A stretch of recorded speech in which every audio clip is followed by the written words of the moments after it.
બનાસકાંઠા જિલ્લાના બે સૌથી મોટી જીવાદોરી એટલે દાંતીવાડા ડેમ અને સીપુ ડેમ આ બંને લિંક કરવા માટે ઘણા સમયથી એની સર્વે એજન્સીઓ એના કન્ક્લુડ લેવા, એના એલિવેશનો લેવા, એને લિંક ક્યાંથી કરી શકાય, કેટલું સંપાદન કરી શકાય તેની તમામ કામગીરી પૂર્ણ કરી અને આજે 119 કરોડની યોજનાને રાજ્ય સરકારે મંજૂરી આપી છે। હું ખાસ આ તબક્કે રાજ્યના મુખ્યમંત્રી શ્રી ભૂપેન્દ્રભાઈ પટેલ સાહેબ,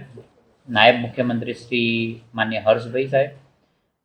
ખાસ અમારા વિસ્તારનું નેતૃત્વ જેમને આ વિષયની અંદર ખૂબ રસ લીધો છે પાણી માટે એવા માન્ય શંકરભાઈ સાહેબ,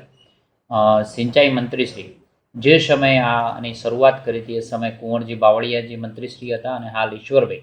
તેમનો વિશેષ રૂપે આભાર માનીશ કે 119 કરોડની આ બે ડેમોને લિંક કરવાની યોજના બહુ મહત્ત્વની, 6000થી વધુ હેક્ટરની જગ્યાઓ પિયત માટે અને 25થી વધુ ગામને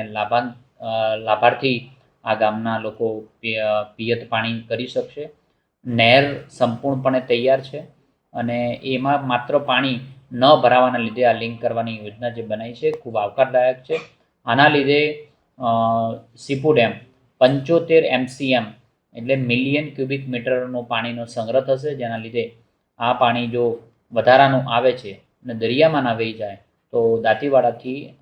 સીપુ ડેમની અંદર લિંક કરી અને ખેડૂતોને પાણી આપી શકાય। આ તબક્કે હું વિશેષ રૂપની અંદર રાજ્ય સરકારનો વિશેષ આભાર વ્યક્ત કરું। હાલ સીપુ ડેમ જે છે એ